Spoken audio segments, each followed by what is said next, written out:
असद उमर इस्लामाबाद में press conference कर रहे हैं। सीपेक के जो मंसूबे थे उनके लिए चाइना के वर्कर्स पिछले साल ही वापस आ गए थे और उन पे काम दोबारा शुरू हो गया था। आज जो माहदे हुए या फैसले किए गए, जैसे मैंने जिक्र किया, मेरे ख्याल में जो सबसे हमारे पॉइंट ऑफ व्यू से एक्साइटिंग मैं कहूँगा जो डेवलपमेंट है वो इंफॉर्मेशन टेक्नोलॉजी का जो जॉइंट वर्किंग ग्रुप स्टार्ट करने का फैसला किया गया। आईटी मिनिस्टर अमीन उल हक ने और उनके काउंटर पार्ट जो चाइना के हैं उन्होंने उसके ऊपर दस्तखत किए, क्योंकि हमारी अगर आप मईशत को देखें तो इस वक्त आज जो हमारी मईशत है उसके अंदर ज़राअत जो है वो सबसे ज़्यादा अहमियत इस लिहाज से रखती है कि 2/3 पाकिस्तान की आबादी जो है उसका ज़राअत पे बिलवास्ता या बिला वास्ता इन्हिसार है। लेकिन अगर आप कल की मईशत की तरफ देखना चाहें तो इंफॉर्मेशन टेक्नोलॉजी की दुनिया, ये टेक्नोलॉजी की दुनिया है, ये डिजिटल दुनिया है 21वीं सदी, और चीन जो है उसने बहुत तेज़ी से तरक्की की है। जितनी भी टेक्नोलॉजीज़ हैं और आपको इस वक्त दुनिया के अंदर इस वक्त जो मुकाबला नज़र आता है उसमें से एक जो एरिया जिसकी आपने भी सबने जिक्र सुना होगा वो 5G या 5th जनरेशन जो डेटा है और जो हमारी मोबाइल फ़ोन टेक्नोलॉजी है और वाईफाई है, उसके लिए चीन और अमेरिका का इस वक्त मुकाबला चल रहा है। आप सोच सकते हैं कि कितनी चाइना ने डेवलपमेंट की है।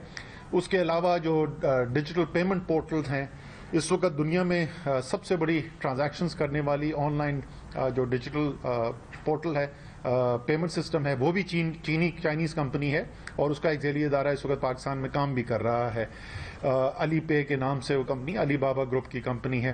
तो इसी तरीके से और मुख्तलिफ एरियाज़ हैं इस इंफॉर्मेशन टेक्नोलॉजी के जिसमें चीन ने आलमी सतह के ऊपर बहुत कामयाबी हासिल की है और पाकिस्तान की जो IT इंडस्ट्री है उसमें भी अल्हम्दुलिल्लाह बहुत तेज़ी से तरक्की हो रही है।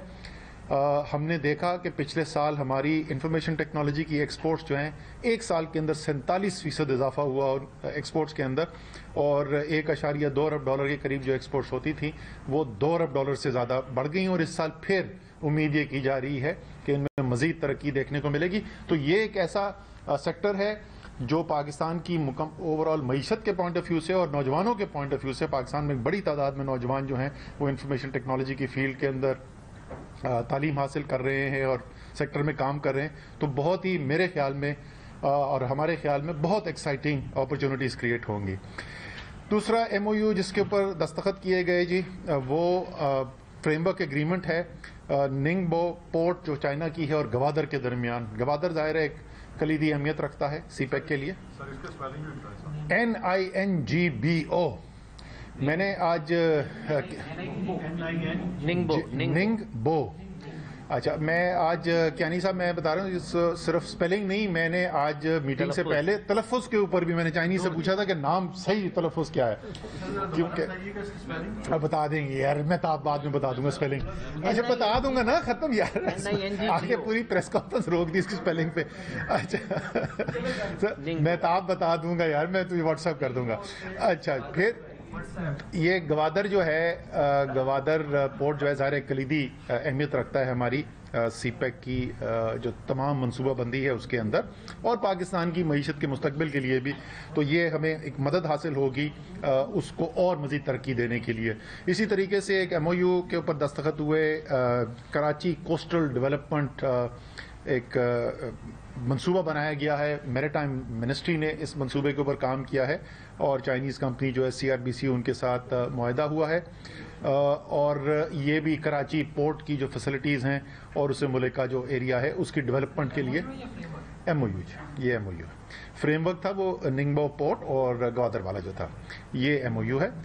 सो ये डेवलपमेंट हुई। उसके बाद उन्होंने चाइनीज़ वो सोशो इकोनॉमिक डेवलपमेंट के पॉइंट ऑफ व्यू से LOAs उन्होंने एक्सचेंज किए। Balochistan solar power equipment donate कर रहे हैं और medical equipment and materials donate कर रहे हैं।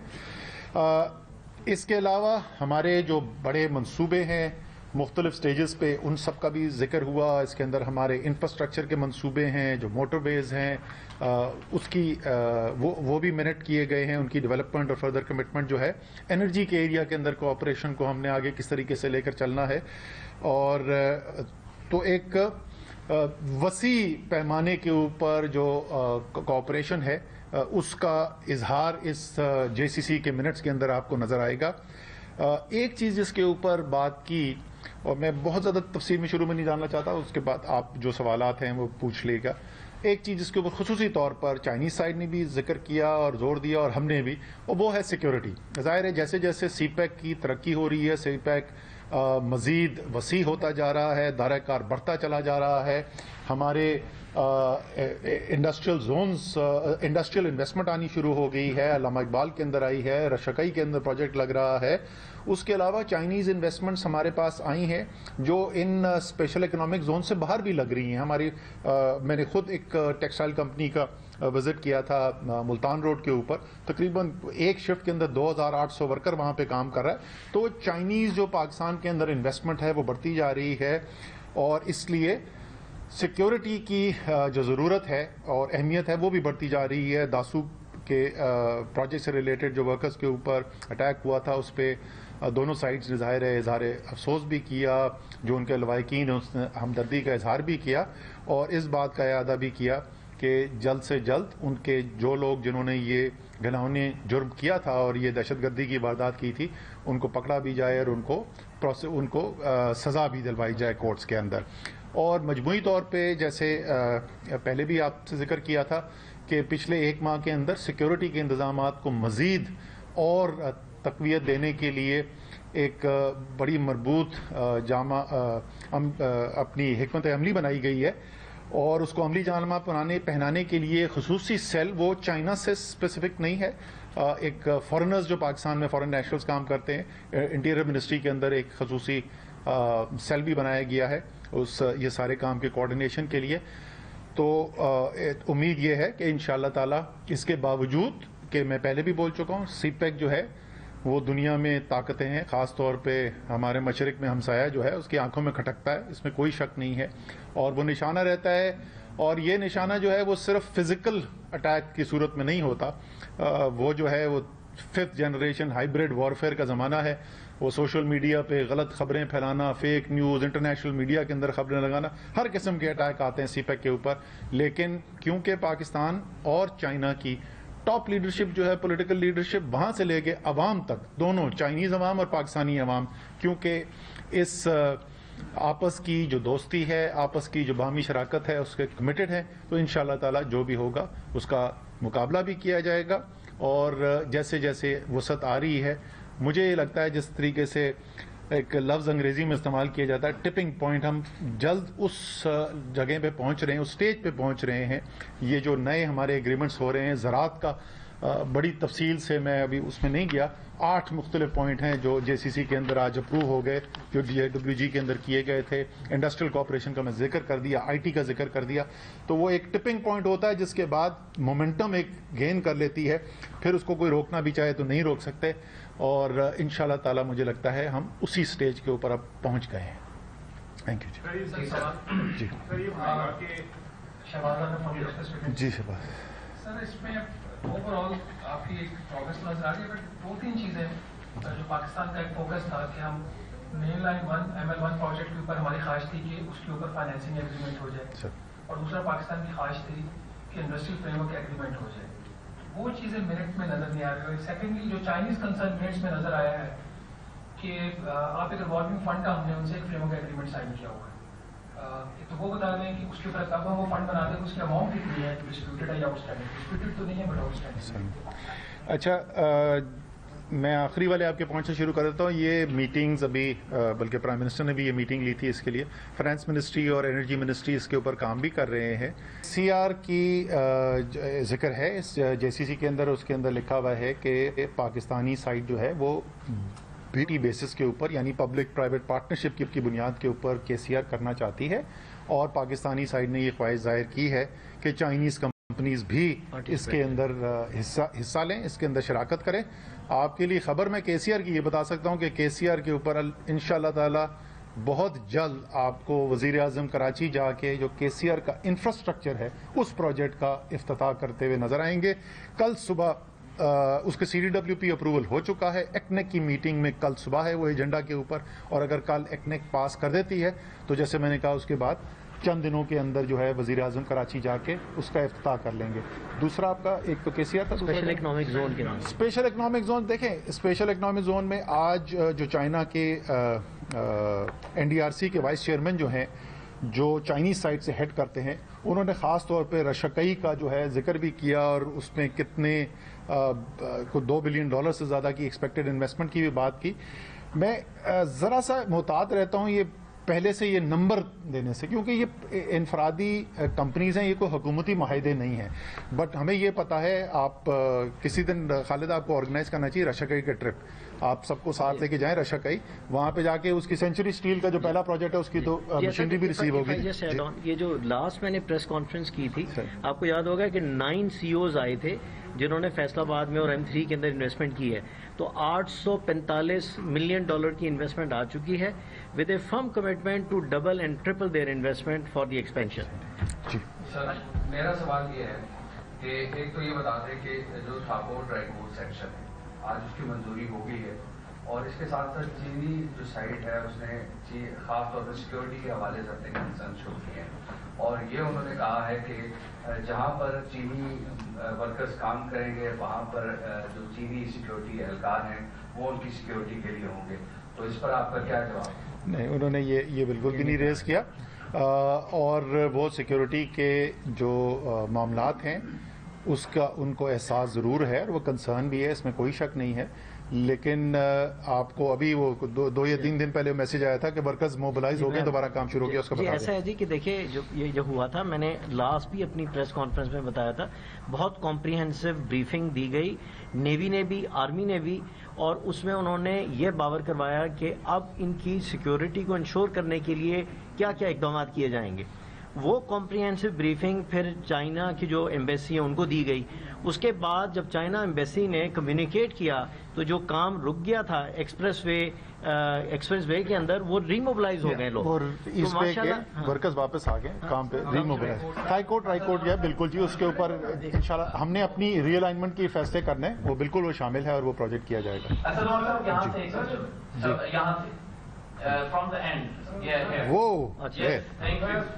असदुल्ला साहब, केसीआर का आपने जिक्र किया, शकील साहब ने सवाल किया, उस हवाले से ये बताइए कि प्रीवियस गवर्नमेंट के एंड तक हम ये सुनते आए हैं कि जायका उसको 40 बिलियन रुपीस की फंडिंग फराहम करना चाहता है।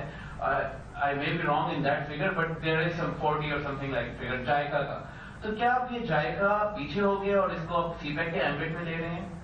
जायका एक्चुअली पिछले हुकूमत में नहीं था, ये तो बहुत पुरानी आप बात कर रहे हैं, ये जनरल मुशर्रफ के वक्त की बात है। उस वक्त जायका ने इंटरेस्ट एक्सप्रेस किया था, पूरी इसकी फिजिबिलिटी बनी थी, लेकिन वो मंसूबा उस वक्त आगे नहीं चल सका। जैसे आपको पता है, ये केसीआर के ऊपर तो 30 साल से काम हो रहा है, कोई भी हुकूमत इसके अंदर ग्राउंड के ऊपर पेशरफ्त नहीं कर सकी है। अब जो हम देख रहे हैं, क्योंकि सुप्रीम कोर्ट ने हमें हिदायत दी थी कि ये मंसूबा जो है वो कॉन्स्टिट्यूशन के लिहाज से रेलवेज, और उसमें कोई डिस्टिंक्शन नहीं है कि वो इंट्रा सिटी है या इंटर सिटी है, वो जिम्मेदारी फेडरल गवर्नमेंट की है, इसलिए फेडरल गवर्नमेंट करे। तो उसके बाद से हमने इसकी लीड ली और हमने ये फैसला किया कि हम इसको पब्लिक प्राइवेट पार्टनरशिप के अंदर बनाना चाहते हैं। उसका इंफ्रास्ट्रक्चर जो है वो खुद गवर्नमेंट जो है बेस इंफ्रास्ट्रक्चर जो है बना रही है। और ये भी बता दूं आपको कि वो इंफ्रास्ट्रक्चर जो बनने जा रहा है, तकरीबन उसकी जो अप्रूवल हुई है, CWP ने मंजूरी दी है, वो तकरीबन 21 अरब रुपए उसकी लागत है। उसमें से 6 अरब रुपए, ये भी सुप्रीम कोर्ट के डिसीजन का ही हिस्सा था, 6 अरब रुपए उसमें से सिंध गवर्नमेंट देगी, बाकी फेडरल गवर्नमेंट देगी, और जाहिर है उसके बाद जो 250 अरब रुपए का मंसूबा है वो तो पूरी जिम्मेदारी फेडरल गवर्नमेंट की होगी। 300 मेगावाट कोल पावर प्लांट पर क्या पेशरफ्त हुई है? अच्छा, आप पूछ लें, मैं आपका जवाब देता हूँ। आपने दासू का बताया कि वहाँ वाकया हुआ, लोगों को अरेस्ट करेंगे, तो उस वाकये में जो अब तक इन्वेस्टिगेशन हुई है, लगता है ये आपकी बातों से कोई पेशरफ्त नहीं। और दासू पे काम की क्या पोजीशन है? इत्तलात दिया है कि काम अभी तक शुरू नहीं हुआ है। सेकंड जो ये है आपका सखर हैदराबाद मोटर, 3 साल में तो मुझे लगता है वो काम ही कुछ नहीं हुआ। आप उसकी पोजीशन क्या है, कब तक उस पर काम शुरू? सर मैं थोड़ी सी आपकी तसहीह कर दूं, 3 साल नहीं, सक्कर हैदराबाद मोटरवे तो आज तक पाकिस्तान की तारीख में नहीं बनी। आप ऐसे मैंने कहा कोई सुनने वाला, आप तो समझते हैं, मैंने कहा कि सुनने वाला कि ये ना समझे कि उस पर बड़ी जोरों शोर से काम हो रहा था जो आने के बाद पिछले 3 साल में रुक गया, तो उस पर काम हो नहीं सका था। कोशिश की गई थी, कामयाबी नहीं हुई। आपको पता है कि सक्कर हैदराबाद मोटरवे जो है वो पब्लिक प्राइवेट अथॉरिटी के बोर्ड ने अप्रूवल दी पिछले हफ्ते, और उसके बाद NHA जो है उसकी RFP पब्लिक में फ्लोट कर चुकी है, अखबार में इश्तार छप चुके हैं, और इनवाइट किया जा चुका है कंपनीज को उसमें इन्वेस्ट करने के लिए। जी सर, मैं दासू की, क्योंकि डे टू डे जो है उसको लोगों को पकड़ने के लिए क्या पेशरफ्त हो रही है वो हमारी इंटीरियर मिनिस्ट्री जो है वो बेहतर पोजीशन में है, तो मैं मफरूजे की बुनियाद पे मैं नहीं, काम अभी दोबारा वहाँ पे मोबिलाइजेशन नहीं हुई है मेरी नॉलेज के मुताबिक। जी उन्होंने पहले पूछा था गवादर का, मैं बता दूं। अच्छा जी, गवादर के पावर प्लांट के ऊपर आपको पता है कि वहाँ पे डिस्प्यूट हो गया था ऑन दी टैरिफ, और बहुत अरसे तक वो फंसा रहा कि वो उस टैरिफ के ऊपर काम नहीं करना चाहते थे। फिर फाइनली ये डिसाइड हुआ कि वो रिवीजन पिटीशन डाल देंगे, लेकिन साथ वो अपनी फाइनेंशियल क्लोज की तरफ भी जाएंगे। वो इस वक्त फाइनेंशियल क्लोज करने के लिए उन्होंने अप्रोच किया हुआ है अपने लंदन एजेंसीज को। क्या नहीं सर, आज जो प्रेसिडेंट चाइनीज प्रेसिडेंट ने तकरीर की है उसमें उन्होंने कहा था कि हम अपने कोल प्रोजेक्ट्स पूरी दुनिया में हम किसी प्रोजेक्ट को हम परस्यू नहीं करेंगे, तो उसकी बेसिस के ऊपर हमारे जो एक्चुअली उन्होंने ये नहीं, मैं बताता हूँ, उन्होंने ये कहा है कि हमारे जो मुस्तकबिल में नए मंसूबे होने हैं उसमें हम कोल के प्रोजेक्ट्स नहीं करेंगे, लेकिन जो अभी जहाँ पर हमारी कॉन्ट्रैक्चुअल कमिटमेंट्स हो चुकी हैं वो मंसूबे हम जरूर मुकम्मल करेंगे। जी मैं तो आपकी एक सिलसिले में सर देखिए, ML1 पे फाइनेंसिंग एग्रीमेंट पिछले 3 साल से इसके बारे में कोशिश हो रही है, कहाँ पे प्रॉब्लम्स है? मसलन एक डॉक्यूमेंट मैंने देखा था तो उसमें ये था कि वो RMB करना चाहते हैं और हम मेरे ख्याल में डॉलर्स में कॉम्बिनेशन इंटरेस्टेड है, तो बात कहाँ पे रुकी हुई है? ये फाइनेंसिंग एग्रीमेंट क्यों फाइनल नहीं हो रहा? दूसरा सर सिक्योरिटी से रिलेटेड है, एक बाकायदा सिक्योरिटी रीजन क्रिएट किया गया था पूरी चाइनीज की, उसके लिए दो नॉर्थ एंड साउथ। अच्छा, तो वो सर, और बेसिकली उनका हेडक्वार्टर भी उस जमाने में सुना था जब बड़ा CPEC का बड़ा था कि हमारे पाकिस्तान में जो है उसका कोई बनाया जाएगा हेडक्वार्टर भी, तो वो बुनियादी तौर पे कोई लैप्सेस भी हमें अपनी भी सोच सर्ची करनी चाहिए, वो कहाँ पे हुए हैं? अच्छा, इस तरह का वाकया हुए और आप सिक्योरिटी, आप जो इनास की बात कर रहे हैं, किस तरह का जो है वो आप अच्छा, ये कि उसका हेडक्वार्टर जो है वो वाह में बनाया जाए, ये तो मेरे ख्याल में महताब हैदर का रिकमेंडेशन थी उसके बारे में मुझे नहीं पता। जहाँ तक आप दासू के इंसिडेंट की बात कर रहे हैं, आपको पता है दासू CPEC प्रोजेक्ट नहीं है, और एक लर्निंग जो है और एक जो फैसला किया गया वो यही किया गया है कि हम ने CPEC प्रोजेक्ट्स के लिए जो सिक्योरिटी अरेंजमेंट किए हुए थे, तो वो जो चाइनीज़ इन्वेस्टमेंट कोई भी आ रही है उसके लिए फिर तमाम इन्वेस्टमेंट के लिए वो किया जाएगा। बट दासू इस वक्त जो है उस सिक्योरिटी ब्लैंकेट के हिसार में नहीं था क्योंकि वो CPEC का हिस्सा नहीं था। ये बताने के ML1 में सर जवाब दिया सर, ML1 के ऊपर ये एक से ज़्यादा इशूज़ हैं जिनके ऊपर बातचीत चल रही है। उसके अंदर से एक इशू ये भी है, चाइनीज़ की तरफ से रिक्वेस्ट ये है कि कॉम्बिनेशन हो, RMB और डॉलर की मिक्स फाइनेंसिंग हो। हमारी साइड जो है वो डिस्कशन करी थी, वो प्रेफर कर रहे थे कि डॉलर में हो, क्योंकि ज़्यादातर हमारी जो बोरिंग होती है वो डॉलर्स के अंदर होती है और इंटरनेशनल ट्रेड भी हमारा डॉलर्स के अंदर है। उसके अलावा जो है वो इंटरेस्ट रेट के ऊपर भी डिस्कशन हो रही थी। सो एक से ज़्यादा इशूज़ हैं जिसके ऊपर डिस्कशन हो रही है। जी, फिर मैं अभी आपके पास नहीं, अगली दफ़ा मैं राइट हूँ। बाएं बाजू की इससे पहले कि इल्जाम लग जाए मेरे ऊपर, मैं दाएं बाजू पे भी आ रहा हूँ। जी,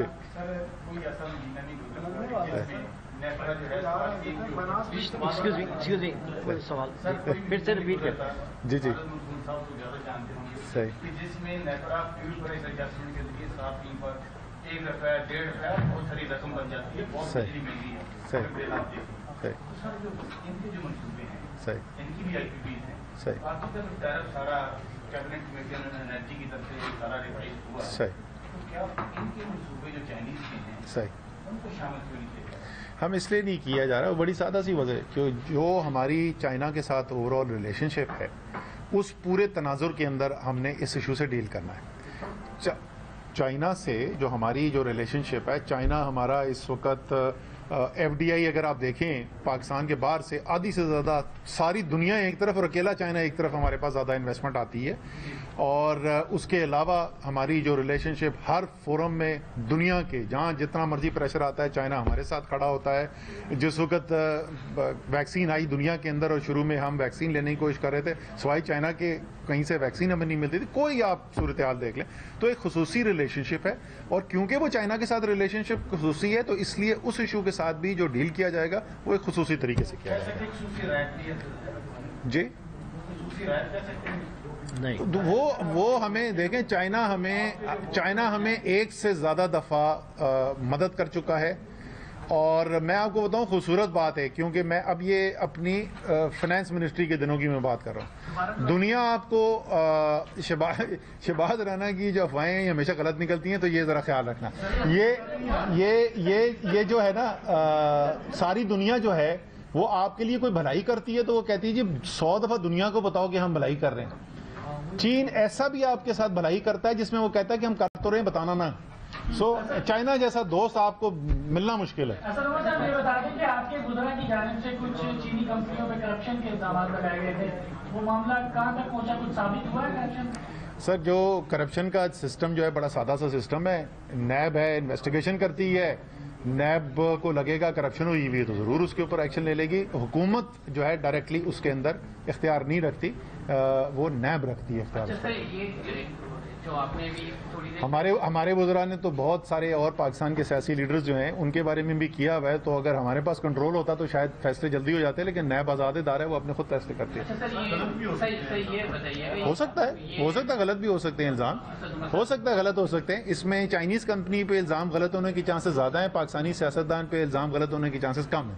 ये जो सिक्योरिटी सिचुएशन है उसका एक आजकल ऑपोजिशन भी उठा रही है मसला, और ये तो कह रही है ये फॉरेन पॉलिसी फेलियर की है, और हमें अपनी फॉरेन पॉलिसी रिविजिट करने की जरूरत है, क्योंकि जो सिक्योरिटी सिचुएशन है उसमें कन्फ्रंटेशनल जो हमारी पॉलिसी अगर होती है, अगर वो जो समझते हैं वो एडॉप्ट नहीं करनी चाहिए। और दाइश की प्रेजेंस, तालिबान का आना, तो उस सूरत हाल में आप सीपैक को में आप सिक्योरिटी का कितना एक्सपेंडिचर होता है देखें, और ये दो डिवीजन जो है इनका कितना। और उसके साथ एक सवाल और, सर ये कोस्टल ऑफ डेवलपमेंट की बात कर रहे हैं कि इसमें आपने सिंध गवर्नमेंट को लूप में लीजिए, क्योंकि सिंध गवर्नमेंट भी वहाँ कोस्टल डेवलपमेंट के ऊपर काफी काम करती है, तो ये अगर सेपरेट काम होगा तो वो एक अजीब होगा। नहीं सर, उसके अंदर जो पोर्ट रिलेटेड जो काम है वो तो जाहिर है फेडरल जिम्मेदारी है, तो वो नेचर ऑफ वर्क पे डिपेंड करेगा। अगर कोई ऐसा काम है जिसके अंदर सिंध हुकूमत के साथ मिलकर काम करने की जरूरत है तो मिलकर काम किया जाएगा। आपको पता है हम इस वक्त हमारे कराची ट्रांसफॉर्मेशन प्लान के मंसूबे चल रहे हैं, जिसमें सिंध हुकूमत के साथ जहाँ पे भी हमें कोऑपरेट करने की जरूरत पड़ती है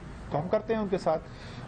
दूसरा आपका जो सवाल था ना, वो बहुत अहम सवाल था, और बिल्कुल आपने दुरुस्त कहा कि हमने फॉरेन पॉलिसी के अंदर फैसले किए इस मुल्क की तारीख के अंदर, जो शायद उस वक्त जो कुर्सी पे बैठे हुए थे, इक़्तिदार में थे, तो उन्होंने पाकिस्तान की बेहतरी के लिए सोच के शायद कोई फैसले किए हों, लेकिन हमने बड़ी भारी कीमत अदा की है दूसरों की जंग के अंदर, चाहे वो गर्म जंग हो या सर्द जंग हो, उसका हिस्सा बनकर। मैं सिर्फ वॉर एंड टेरर की नहीं बात कर रहा। इसलिए पाकिस्तान की बिल्कुल वाज़ेह फॉरेन पॉलिसी है। चाइना से जो हमारा ताल्लुक है, हमारा रिश्ता है, हमारी दोस्ती है, उससे हम 1 इंच ना पीछे हटेंगे और ना हम अपोलोजेटिक हैं इसके ऊपर। हमें बड़ा फख्र है इस रिलेशनशिप के ऊपर, लेकिन ना चाइना हमसे कभी मुतालबा करता है कि इस रिश्ते को किसी और के खिलाफ इस्तेमाल किया जाए, और ना हम करने के लिए तैयार हैं। सर मैं मुकम्मल कर लूँ ना, सर मैं मुकम्मल कर लूँ ना। देखिए इस वक्त आपकी नेबरहुड के अंदर क्या हो रहा है, आप मेरी गवाही ना सुने।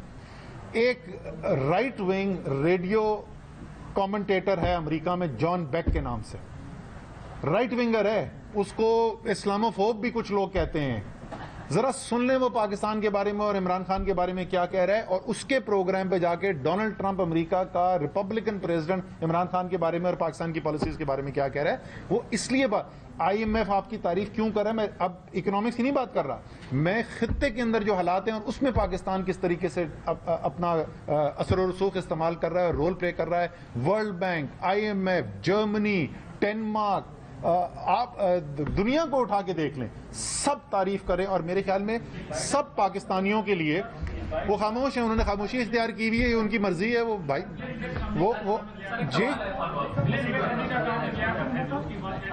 क्या करते हैं सर वो अमेरिका का जो आमिर लियाकत है उसके प्रोग्राम पे अमेरिका के सदर Donald Trump, elected president of United states of America, जिसने इतने वोट्स लिए पिछले इलेक्शन में कि किसी रिपब्लिकन कैंडिडेट ने अमेरिका की हिस्ट्री में नहीं लिए, वो इलेक्शन हार गया। उस आदमी की बात सुन लें आप, ग्लेन बेक की ना सुने। शौकत तरीन साहब का टेन्योर 15 अक्टूबर को पूरा हुआ, अभी तक प्राइम मिनिस्टर ने कोई अनाउंसमेंट नहीं की कि उनको इलेक्ट कहां से करना है। आपकी पीके के अंदर पोजीशन भी है, तो इसका क्या स्टेटस क्या है शौकत तरीन का? और से अगर वो नहीं इलेक्ट होते बिकॉज ऑफ एनी रीजन, तो अगर आपको फिर से दोबारा आपको सही। अच्छा, ये शहबाज राना ने फैसला ये किया है कि संजीदा जर्नलिज्म जो है ना उसमें मजा नहीं है तो कुछ चस्का लिया जाए। अच्छा देखें सर, ये देखें मैं आपको वही जवाब दूंगा जिस दिन, और ये रिकॉर्ड का हिस्सा है तो आप खोल के देख सकते हैं कि ऐसा तुम्हारा भी गलत बात तो नहीं कर रहा। मेरी जो प्रेस कॉन्फ्रेंस थी जिसके अंदर मैंने अनाउंस किया कि जनाब मैं अभी वजीर आजम को इस्तीफा देकर आ रहा हूं, तो उसके अंदर मुझसे सवाल पूछे तो मैंने क्या जवाब दिया था? भाई बाकी हर पॉलिसी के ऊपर मैं तहरीक इंसाफ का हिस्सा हूं, हमारी भी कंट्रीब्यूशन है, तो हम अपनी राय रखते हैं और हम चाहते हैं कि वजीर आजम हमारी भी बात सुने। एक काम जो है ना वो सिर्फ और सिर्फ एक आदमी का कुल इख्तियार है और वो वजीर आजम है, और वो क्या काबीना में वो अपनी टीम में किसको खिलाना चाहता है। जिस मर्जी को खिलाना चाहेंगे वो खिलाएंगे, जब तक खिलाना चाहेंगे खिलाएंगे। सर एक जेसीसी से मुतालिक क्वेश्चन है सर, जेसीसी तकरीबन 2 साल तकरीबन ताखीर से ये इसके हुए, तो इसमें सर जो डिसीजन हुए हैं ये सेकंड फेज के हवाले से जो मंसूबे हैं वो कितने हैं और उनकी टोटल तकरीबन मालियत कितनी बनेगी? सर देखें, ये पहली बात तो जेसीसी के अंदर बिल्कुल ताखीर हुई, लेकिन उसकी वजह से सीपेक की प्रोग्रेस नहीं रुकी। पिछले साल कोई 2020 में कोविड की वजह से कोई जेसीसी नहीं हुई, लेकिन 2 नए जॉइंट वर्किंग ग्रुप बने, ज़राअत का बना और साइंस एंड टेक्नोलॉजी का बना। मैं सिर्फ एक चीज़ की मिसाल दे रहा हूँ, ऐसी मैं आपको बहुत सारी और मिसालें दे सकता हूँ। SEZs दोनों ने जो काम करना शुरू किया पिछले साल करना, तो वो काम चलता रहा है। दूसरा जो देखें, ये सीपेक अब उस स्टेज से गुजर गया है। ये जो था ना पहला स्टेज, बड़े बड़े मंसूबे, चंद मंसूबे, हुकूमत बराह रास्त उनके अंदर इन्वॉल्व, अब ये वहां से निकल रहा है, ये एक ओवरऑल इकोनॉमी के अंदर फैलता जा रहा है। यहां पर चंद फैसले नहीं होंगे, यहां पर सैकड़ों और उम्मीद है हजारों सरमायाकारी के फैसले होंगे जो इंफरादी कंपनीज कर रही होंगी। तो वो जो कंट्रोल्ड एनवायरनमेंट था कि जी अगले 5 साल में $25 बिलियन होंगे, वो वाला स्टेज अब गुजर गया। थैंक यू वेरी मच जी। आखिरी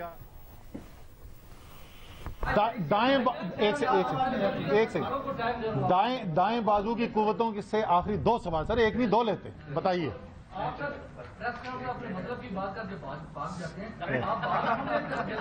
यार अच्छा, आपने मेरी उम्र में अगर किसी पे भागने का इल्जाम लगे तो ये भी बहुत बड़ा क्रेडिट है कि भाग सकता है। अच्छा सर मैं पूछना ये है कि जितने भी सीपैक के प्रोजेक्ट्स हैं, $60 बिलियन की जो इन्वेस्टमेंट का मतलब बताया जा रहा है, उसका पे बैक तो एंड कंज्यूमर ही होगा ना, उनको कुछ ना कुछ देना पड़ेगा। वो कितना होगा काइंडली वो बता दें। जेसीसी में जो भी डिसीजन है उसमें जो टोटल वॉल्यूम है उसका पे बैक एंड कंज्यूमर पर कितना आएगा। और प्लस सर प्लानिंग कमीशन की ये रवायत रही है कि जहाँ पर जितने भी प्रोजेक्ट बनते हैं उस पर इम्प्लीमेंटेशन ना होने के बराबर, उसकी इम्प्लीमेंटेशन की रफ्तार बढ़ाने के लिए और जो कमीशन और किकबैक का इशू है उस पर कैसे आप सर चले दोनों तीनों चीजों पे कमेंट कर देते हैं। पहली बात तो जो आपने पूछी कि $60 अरब का, तो पता नहीं, मुझे नहीं पता ये कौन से $60 अरब के मंसूबे हैं, मुझे तो इस बारे में मुझे कोई $60 अरब के मंसूबों का नहीं पता। खालिद मंसूर साहब पूछ, मैंने जो आपको बताया था उसके था कि $25 बिलियन में से $13 बिलियन के इम्प्लीमेंट हो चुके हैं, $12 बिलियन जो है वो इम्प्लीमेंटेशन में है, बाकी जेरे गौर हैं। अच्छा, तो ये अब इसलिए, आपको हाँ। बताऊं, जैसे मैंने पहले बात की ना, जो शुरू के मंसूबे, मसलन अगर बिजली का मंसूबा बनता है तो उस बिजली के मंसूबे ने तो सरकारी निज़ाम के अंदर आना है, CPPA ने बिजली खरीदनी है, हुकूमत ने टैरिफ मुतय्यन करना है। लेकिन अगर वहां पर, जिस मैं मसलन एक कंपनी की मिसाल पहले जिसकी दे रहा था, अगर वो एडिडास के लिए ट्रैक सूट बना रहा है लाहौर में और वहां से एक्सपोर्ट कर रहा है, तो पाकिस्तानी सारिफ पे कोई नहीं है। और अगर वो कमर्शियल प्रोडक्ट बेचता है तो सारिफ की मर्जी, खरीदना चाहे खरीद ले, नहीं खरीदना चाहते ना खरीदे, चाहे हुआवे का फोन हो या कोई हो। तो अब जो आगे ज्यादातर जो मंसूबे आ रहे हैं ना, वो प्राइवेट सेक्टर के मंसूबे हैं और वो इनफरादी फैसले होंगे, सारिफ की मर्जी है, खरीदना चाहता है ना खरीदे। और हमारी उम्मीद ये है कि जैसे अब चंद एक्सपोर्ट के मंसूबे यहाँ पे आए हैं, इनकी तादाद बढ़ेगी। दूसरे आपने जो बात की कि सवाल यह है, नवाज शरीफ साहब की जैली वैक्सीनेशन हुई है क्योंकि आप SC को भी ऐड कर रहे हैं। सही।